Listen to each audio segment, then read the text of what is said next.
What is up, guys? Welcome back to another video, and today we are ranking all the 2022 comic book movies that I have seen. Now, before I did this list, I realized that I forgot Morbius, and I felt kind of too lazy to add it back in, but just so you know, Morbius would be last place, so do not ask me where Morbius is. Morbius is last place. Yeah, so I forgot about Morbius. But there have been 7 comic book movies that have came out this year, and I'm not gonna lie, I did not see DC Super Pets. We're gonna talk about that a little bit. And out of the ones that I did see, I'm gonna say this was probably one of the weakest years for comic book movies, in all honesty. And I think a lot of that has to do with just Marvel not being as great as it could have been. Like 2022 was so promising. And it was just kind of yeah, that was not good. Hopefully next year and the next phase is better. So we are going to talk about all the upcoming comic book movies in 2023. I will try not to forget Sony this time, but yeah, I forgot Morbius, and that's a good thing because fuck that movie. That movie was piece of dog shit. Without further ado, for the exception of Morbius, we're going to do the ranking of all the movies I've seen. Now, with DC Super Pets, I just did not see this movie. I was about to kind of watch it, but I was just like, I'm not really interested. It's not my target audience. I'm not a kid, okay? But that doesn't mean like a lot of animated movies are like kid movies, obviously. Like a lot of animated movies are great that are not just for kids, but you know, in terms of what Super Pets was delivering with jokes and just what it was like basically promoting itself as, I just knew it was not going to be for me and that it was for kids, which is perfectly fine. Now, let's get to the actual ranking. Minus Morbius, which would have been last place. 5th place, Thor Love and Thunder. Wow, what a disappointment this movie really was. I think this movie had so much potential, wasting 2 of the greatest comic book storylines that Thor has ever had in the modern comic books. Thor, in terms of a character in the comics, has been the only one that I could say that Marvel Comics recently has actually been doing really good, whether it's expanding its mythology or expanding its characters. Too bad Thor Love and Thunder took 2 of the greatest comic book storylines that could have been their own movies and merged them and did not do a good job. Obviously, all the criticisms are there. Christian Bale did not really get to do that much as Gore the God Butcher.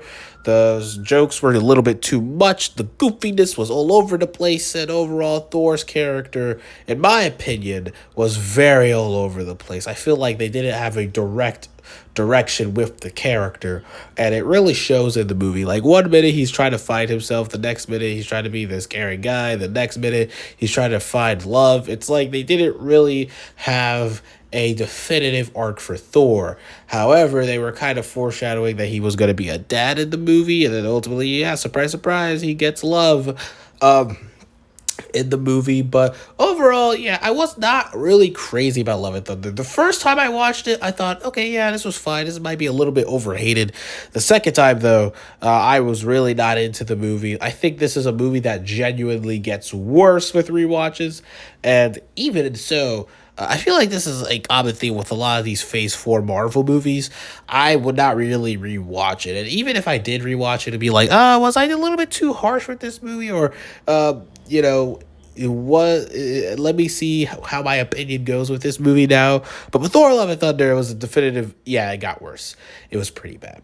But a movie that I did not like from the get-go was Doctor Strange and the Multiverse of Madness. Another Marvel movie, another disappointment this year, which is really surprising for Marvel. But I think this was kind of a worser offender than Love and Thunder. However, in terms of a quality movie, it is slightly better than Love and Thunder. My problems with Doctor Strange is the overall story and how they basically kind of did not continue Wanda's arc in WandaVision very well. I felt like the way they did that was kind of regressive. And the arc that Wanda went through in Doctor Strange, we kind of already went through in WandaVision. So it was more like, why are we repeating this?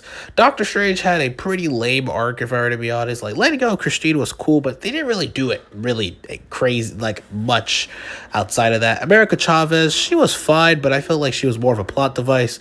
And Mordo is just an afterthought in this movie. Like, I thought, oh man, Mordo is actually going to be cool in this movie, but no, at last they did not really do much with it. The Illuminati scenes got me frustrated because instead of just introducing so many of these characters and also having the first ever MCU introduction of Reed Richards and Mr. Fantastic, they kind of wasted it on a pointless cameo. This is everything wrong with a Marvel movie nowadays. Like, everything wrong that people have criticized Marvel for is in this movie. It's messy. It's just overall, it's a pretty horrible. I don't want to say horrible, but it's a pretty bad movie. There are some redeeming elements. The visuals are pretty cool, and some of the action sequences were cool, like the beginning fight in the streets of New York with the monster. But overall, Doctor Strange in the Multiverse of Madness was the first ever Marvel movie where I watched it and I did not really care for where the character was going next. I genuinely said after that movie, I kind of don't want to see any more Doctor Strange movies, because the first one I wasn't like crazy about. It wasn't a bad movie, but the first one was just okay. This one was just bad. So I kind of do not care about the Doctor Strange franchise as much either. But coming in third place, another movie that I thought was just fine, Black Adam. As you can see, it was a pretty rough year. We go from atrocious to Morbius, with missed opportunity with Love and Thunder to that was pretty bad with Doctor Strange, to yeah, this was fine with Black Adam. I don't hate this movie, but like, I forgot about it and I saw it like a couple of weeks ago. It's only been like maybe 4 weeks now, so yeah, it has been a while. It's been like technically like 30 days, maybe. I could be wrong. My math could be very wrong about that. But yeah, I saw Black Adam pretty recently. It's only been a couple of weeks, and I don't really remember much from the movie besides the Superman cameo. But that would have been cool if they didn't spoil it ahead of the movie. Outside of Superman, my problem with a lot of comic book movies that depend on the post-credit scene, that's only memorable for the post-credit scene, that means the movie itself is not that memorable. And although Black Adam is the best movie out of that weird group of like Venom 2 and Ant-Man and the Wasp, and movies that depend on the post-credit scene than the actual movie, Black Adam is still not a fantastic movie. I thought the acting was a little overall. I mean, The Rock was playing a character at the very least, and the Justice Society was cool, but overall the visuals were great. This was honestly just an action movie, and there's nothing wrong with this movie, but if we're talking about quality, if we're talking about like getting into story and stuff, like this movie was very lacking. And plus, there was a lot of annoying characters like the kid. I feel like a lot of the people from the country, I forgot the name of the country, which is pretty bad, but I didn't feel like they added anything to Black Adam. Overall, yeah, it was fine. If you remove, I don't want to say if you want to remove a part of the movie that it's really not there, but if you really just remove the post-credit scene, Black Adam is a pretty average superhero movie. It's a pretty average comic book movie. It's nothing crazy. It's not bad, but it's nothing crazy. Now, we can finally get to the two comic book movies that I actually really liked this year. So enough negativity, enough of the meh. I don't want to use mid. I'm going to just say, yeah, this was meh. All right. In second place is Black Panther Wakanda Forever. I didn't do a review of this movie on my YouTube because I'm going to be honest, I kind of forgot to, and I kind of wrote all my thing on Letterboxd. But don't worry, because that's the big ending of the channel for the year. We're going to go through all the movies that I have ranked on Letterboxd. Like all the movies I've recorded, I'm going to go through my ranking of them and rank from worst to best. That's going to be a fun video. And Wakanda Forever is definitely in the top 5, I would say, because it's a really good movie.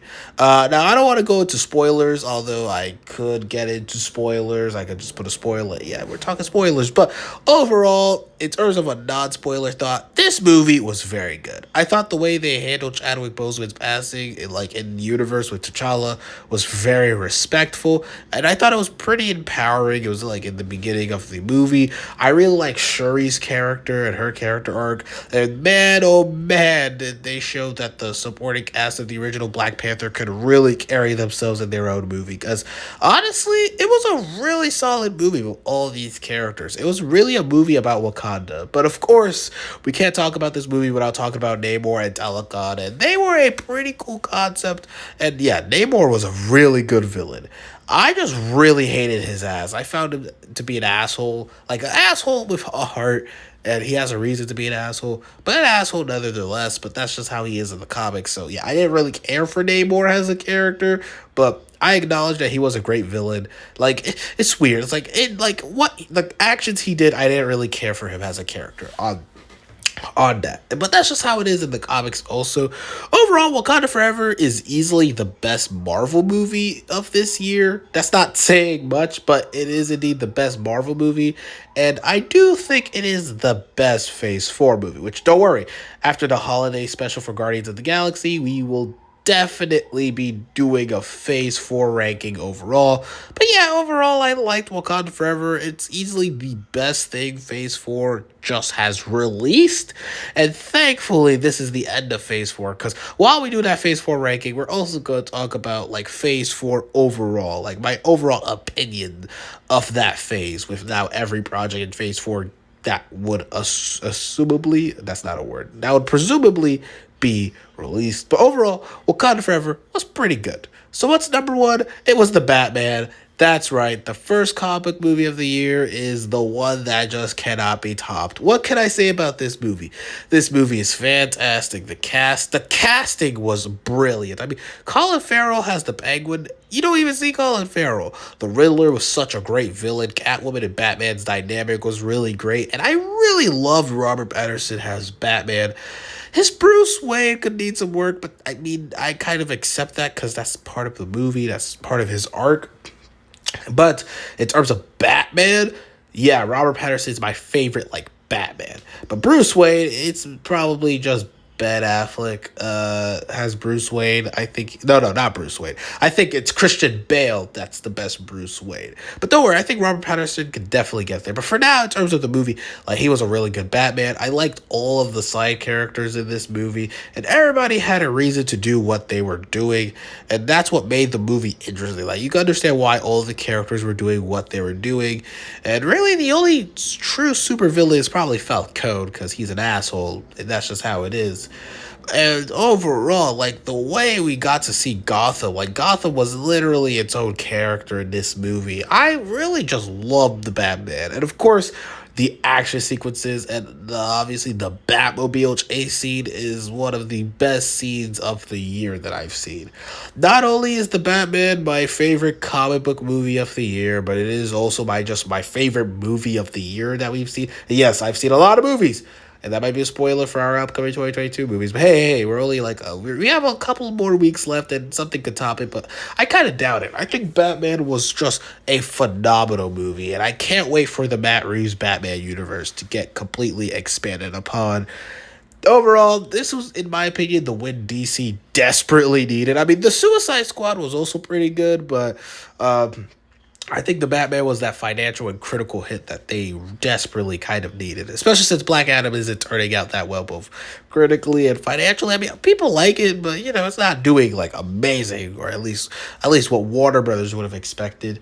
But yeah, the next video will be about the 2023 ranking. I just forgot about Morbius, so do not ask why Morbius is not here. And Morbius would have been last place anyway. So yeah, but overall, that's the list, and I hope you guys. What is your list actually? Tell me in the comments below, and I'll see you guys in the next video, which should be the 2023 comic book ranking.